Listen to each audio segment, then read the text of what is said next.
I was just having a look at this friend of mine. He loves to travel, he loves to backpack, he sleeps in hostels, and he's been doing that ever since he was 20. 6 years ago during the pandemic, he scored the hottest chick that he's ever been with just because everybody was bored. This chick was hanging out with him and some other guy a lot, and he had all these stories, he had all these travel stories to say from his past travels, and that's what got her hooked. Like, oh shit, this guy's lived, he's been places, even though he'd been to these places sort of as a backpacker living in hostels. You know, he traveled Southeast Asia, obviously South America, doing all the hostel stuff. And then as they were together for 3 years, he still stayed the same guy. He still wanted to travel to like Cuba, let's say, with a backpack. And this was like a hot bitch. Like, she got emotionally hooked on him first because he was this guy that had lived a life. But then she started to realize, oh shit, I'm expecting certain things from him, like certain luxuries,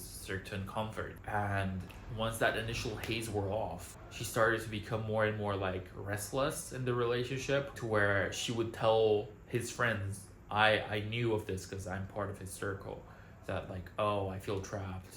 If I wanted to leave him, I couldn't because I have no money, but I still feel trapped living in the same house with him, you know. They were renting together in a big city. I was just thinking, man, that's a fucked up place to be. The thing that ended that relationship was he must have been 27 or 28 by this point. He wanted to do the same shit that got her hooked to begin with. He wanted to go travel Cuba, like I said, on a budget. I remember he was telling his girl, when she got stressed from work, he would tell her, oh hey, don't worry about it, we've got 10,000 euros saved up.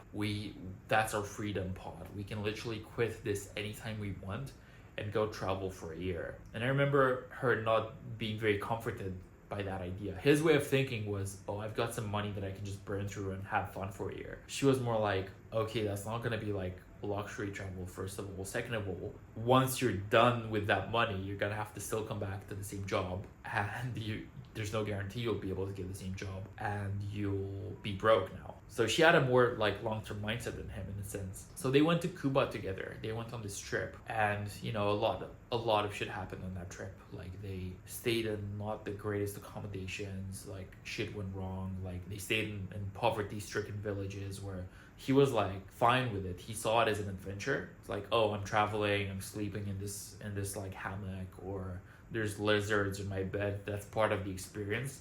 She was very much like, where the fuck have you brought me? So these were the exact same experiences they gave him the stories to tell this girl to even get her. And now that she was actually living it with him, she's like, no, I don't like this. So somehow, somewhere along the line, he became older, and the expectations of him became that he should be able to provide some luxury to this girl. But he refused to comply with that expectation. He stayed the same guy. And yeah, he lost the girl in the end. She went off with some other richer dudes. You know, as far as I knew, he was still suffering for her like 2 years later. That's what happens when you break up with your first proper baddie.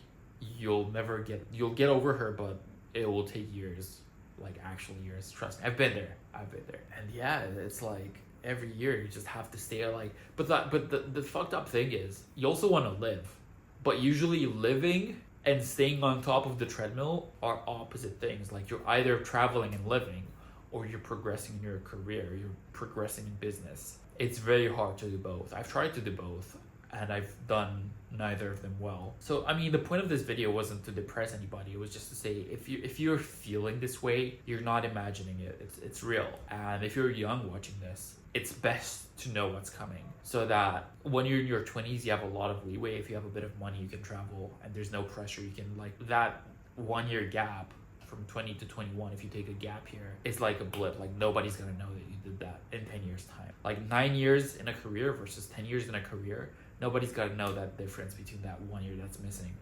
But when you're 30, you're gonna be expected to have certain things, and if you don't, you're gonna be seen as a loser. Don't get me started on 35. Anyway, thank you guys for watching, and I'll see you guys in the next one. Cheers.